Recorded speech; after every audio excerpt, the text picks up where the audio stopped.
Kita semua pakai uang setiap hari kan? Tapi pernah kepikiran nggak sih apa sebetulnya uang itu? Nah, hari ini kita akan coba bedah konsep uang dan ekonomi, tapi bukan sebagai sains. Kita akan lihat ini semua sebagai sebuah sistem kepercayaan. Siap-siap ya, karena kita akan melihat dunia keuangan dari sudut pandang yang sama sekali berbeda, yaitu dari kacamata teologi. Jadi, ini dia pertanyaan besarnya. Ekonomi itu sains atau sebetulnya lebih mirip agama? Kita kan biasanya mikir ekonomi itu soal angka, grafik, data, model yang rumit.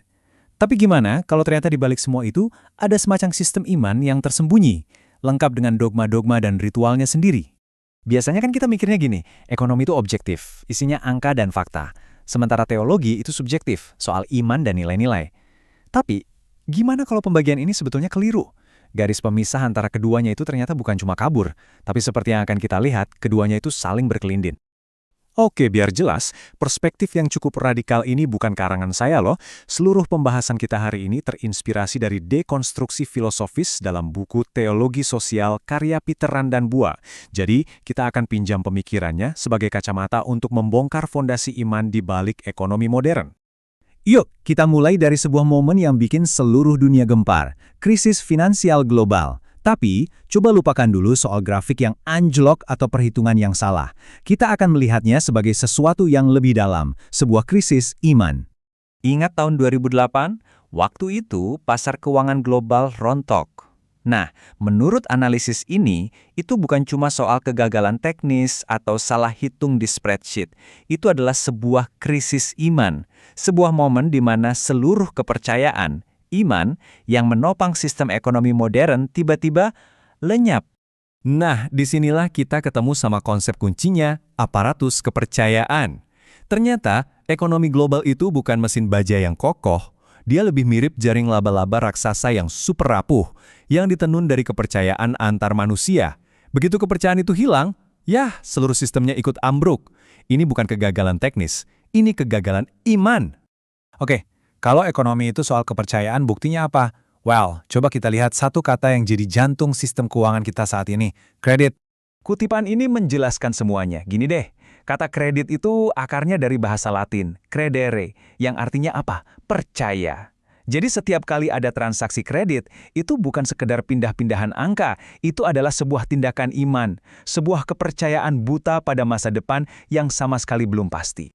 Terus apa dong yang ngejamin kepercayaan sebesar ini? Nah, analisis ini nunjukin ada 4 pilar raksasa. Pertama, Tuhan, yang secara harfiah ditulis di uang dolar, in God we trust. Kedua, kebenaran, yaitu asumsi kalau angka-angka ini beneran nyata. Ketiga, uang itu sendiri, yang seolah-olah punya kekuatan magis. Dan yang terakhir, kekuasaan, yaitu negara yang siap memaksa kita semua untuk percaya pada sistem ini. Oke, siap-siap ya. Karena sekarang kita masuk ke bagian yang paling magis. Bagian yang sering banget disalahpahami, bahkan mungkin sengaja dibuat rumit. Yaitu, dari mana sebetulnya uang itu datang? Kita semua pasti pernah diajarin di sekolah kalau bank itu cuma perantara, minjemin duit simpanan kita ke orang lain kan? Nah, itu mitos, salah total. Kenyataannya ada di sebelah kanan, bank itu nggak minjemin uang yang sudah ada. Mereka menciptakan uang baru dari ketiadaan setiap kali mereka ngasih pinjaman. Inilah alkimia modern. Prosesnya itu sesimpel dan seajaib ini. Kamu datang ke bank minta pinjaman, bank setuju, terus mereka cuma ngetik beberapa angka di komputer. Dan, simsalabim, saat itu juga pinjaman itu menciptakan simpanan baru di rekeningmu. Uang baru lahir ke dunia, diciptakan begitu saja dari utang, ex nihilo, dari ketiadaan. Nah, sekarang coba pikirin deh dampaknya yang bikin merinding. Kalau uang baru hanya bisa lahir dari utang baru, itu artinya kita terus-menerus menarik nilai dari masa depan untuk kita pakai hari ini. Kita secara kolektif sedang melakukan penjajahan masa depan. Masa depan kita sudah dijual lunas hari ini. Tentu saja, sistem segila ini butuh pembenaran moral kan, biar kita semua merasa nyaman menjalankannya. Nah, disinilah muncul salah satu ide paling kuat dan paling berpengaruh dalam sejarah ekonomi. Adam Smith dan tangan tak terlihatnya. Idenya itu seperti sebuah keajaiban sekuler. Biarkan saja semua orang jadi serakah, egois, mengejar keuntungan sendiri. Nanti, secara ajaib, akan ada tangan tak terlihat dari pasar yang mengubah semua sifat buruk itu jadi kebaikan untuk semua orang.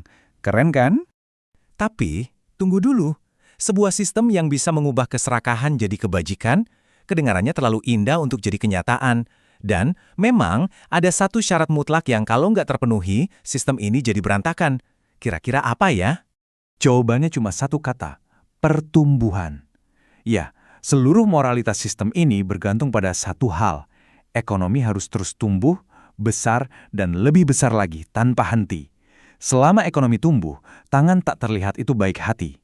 Tapi begitu pertumbuhan mandek, tangan itu berubah jadi kejam, mulai menekan upah, memeras, dan menghancurkan yang lemah. Oke, kita udah ngomongin sistemnya. Sekarang gimana dampaknya ke kita, ke manusia? Apa yang dilakukan oleh teologi ekonomi ini terhadap jiwa kita? Teori ekonomi klasik itu seringkali melihat kita sebagai homo economicus, makhluk super rasional yang selalu hitung-hitungan untung rugi. Tapi Thorsten Veblen ngasih kritik yang indah banget. Kita ini bukan kalkulator berjalan, kita ini katanya gumpalan keinginan yang kompleks, penuh hasrat dan seringkali irasional. Dan inilah mungkin efek paling dalam dari dominasi uang. Dia menjadi agen pencabutan akar. Uang memisahkan kita dari tradisi, dari komunitas, dari sejarah, dan dari makna yang lebih dalam. Kenapa? Karena uang itu menyederhanakan segalanya jadi angka. Nilai seperti kehormatan, pengabdian, atau keindahan jadi susah diukur, dan akhirnya kalah bersaing. Puncaknya apa? Kita sendiri yang jadi komoditas. Karl Marx menyebutnya modal fiktif. Nilai diri kita, harga diri kita sebagai manusia, pelan-pelan direduksi cuma jadi satu angka, skor kredit kita. Kita tidak lagi memiliki nilai, kita dinilai. Mengerikan kan? Nah, setelah kita bedah semuanya, kita sampai di ujung jalan. Di sebuah persimpangan. Sebuah pilihan yang sangat fundamental tentang bagaimana kita, sebagai manusia, ingin hidup dan berekonomi. Jadi pada akhirnya pilihannya ada dua. Di satu sisi ada ekonomi utang, sistem yang sifatnya mengambil, ekstraktif, memaksa dan menjajah masa depan. Di sisi lain, ada sebuah visi tentang ekonomi persembahan, sebuah sistem yang dibangun atas dasar hubungan, kepercayaan timbal balik, dan pemberian yang tulus. Jadi kita kembali lagi ke pertanyaan awal, tapi sekarang dengan pemahaman yang sama sekali baru. Kalau memang ekonomi itu sebuah sistem teologis, sebuah aparatus kepercayaan raksasa, maka pertanyaannya bukan lagi, apakah Anda beriman atau tidak? Pertanyaannya adalah, di dalam apa Anda menaruh iman Anda?